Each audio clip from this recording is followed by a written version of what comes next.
My family kicked me out because of my sister's lies, but now they're begging for me back. I was 21 when my fiancé asked me to marry him. He was the absolute light of my life. We had known each other since preschool, our families are very close. He would come and have dinner with us on a daily basis and vice versa. He doesn't have any siblings, but I have two older sisters. Which is very important as he was also very close with them. We grew up together. When we started dating, I don't think our parents stopped celebrating for weeks. He helped me deal with a lot of my anxiety, and even when I gained a little weight and my mother berated me saying he was going to leave me, he told her off and said he loved me for who I was, not for what I looked like, even though he claimed I was the most beautiful girl in the world to him. We were only engaged for 6 months before the incident. My middle oldest sister, let's call her Nikki, was a very cold person. She never showed any affection. She only ever opened up to my fiancé as she said she saw him as a brother, and he also helped her through a lot of her dark times, such as battling substance addictions and breaking the law. She and I never saw eye to eye.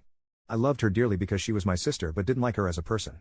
Out of the blue she tells me she wants to take me clubbing as we had never been together before, and she felt bad that she was so distant to me.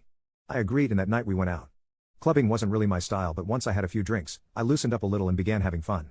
The night was going smoothly until Nikki spotted a guy across the room whom she claimed she wanted to climb like a tree. She walked over to him, and within a few minutes she was back and she had a sour expression on her face.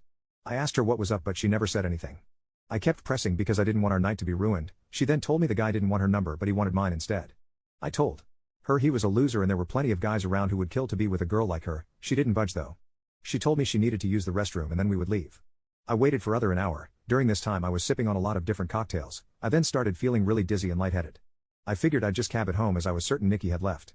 On the way out though, I bumped into a friend of Nikki's whom she had briefly dated. He asked me if I needed a hand to my car and I explained I was getting a cab. He said he was getting ready to leave and we could share one. I told him okay and we walked out of the club together and into the first cab we saw. I tried to find my phone in my purse but I felt myself getting dizzier and dizzier. I don't remember what happened next as I blacked out, and the next morning I woke up on a hard sofa, my head pounding. When I came to, I realized I was in Nikki's friend's house and my phone was sitting on the glass table in front of me, but it was flat. When he noticed I was awake he offered some tablets and water and explained that I had passed out in the cab and he didn't remember my parents' address, so he just picked me up and took me back here where he laid me on the sofa. I told him I needed to go home as my fiancé would be worried. He called a cab and I left. When I arrived at my parents' house, my mother, father, Nikki, my fiancé and his parents were all standing in the living room. I thought they were worried about me, but the instant I opened my mouth my fiancé asked how could I do this to him? I tried to explain that my phone went flat, but he then went on screaming about how I could cheat on him. I was baffled. Why would he think that? I tried to explain the night's events but I kept getting cut off. Nikki then chimed in and said I was a lying ass and how could I be so heartless to a man who has been there for me through thick and thin.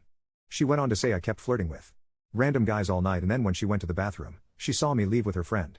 I told her what had happened and she showed me photos on her phone where as we were leaving, his hand was on my back ushering me outside. Yes, the photo did look horrible and I was so drunk I didn't even realize his hand was on my back at all. My fiancé was so angry, he kept shouting and his mom and mine were both crying. I then asked Nikki to call her friend and he would confirm nothing happened, but when she called him, he told a completely different story. He said I begged him to take me back to his, and when he did, we slept together multiple times. I saw red and started crying and yelling at Nikki because I knew she had organized this whole thing to make me look bad. I begged my fiancé to believe me, but he just shook his head and left. When everyone had cleared out, my mother slapped me across the face and told me to get out. I left and went to a friend's house where I stayed for a few nights. During those nights I called my fiancé crying and pleading with him to believe me that nothing happened, but it all fell on deaf ears as he never returned any of my calls or texts. My mom texted me and told me she was kicking me out and that she couldn't believe I would do such a thing, and a lot of hurtful other slurs I don't think I could repeat here. She didn't even give me time to get my things as she threw everything out. I was now homeless. None of my family would take me in, as they chose my fiancé and mother's side. I was homeless and single in less than a day and a half. My entire world had been taken away because of Nikki's lies. Now for weeks I tried everything to get my fiancé back and my family. The limit for me though was when Christmas time had come and I went over to my mother's house to try and reconcile. I was sleeping from couch to couch during this time.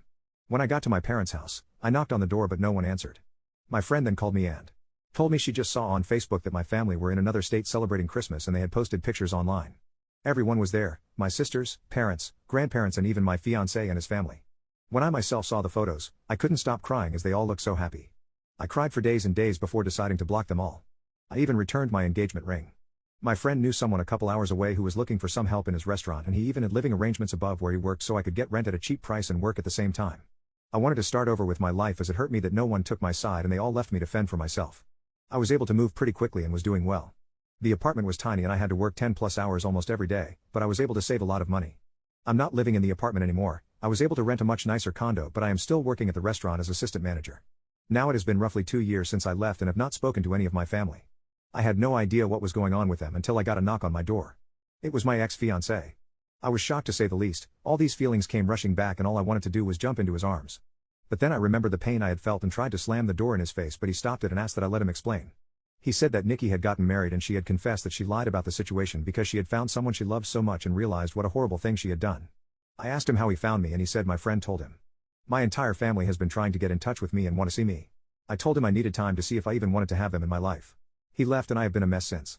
I don't know what to do. I know I will never ever forgive Nikki. She could rot for all I cared, but it's hard because my other family and fiancé didn't know she was lying, but I also felt like they abandoned me too quickly without letting me explain my side.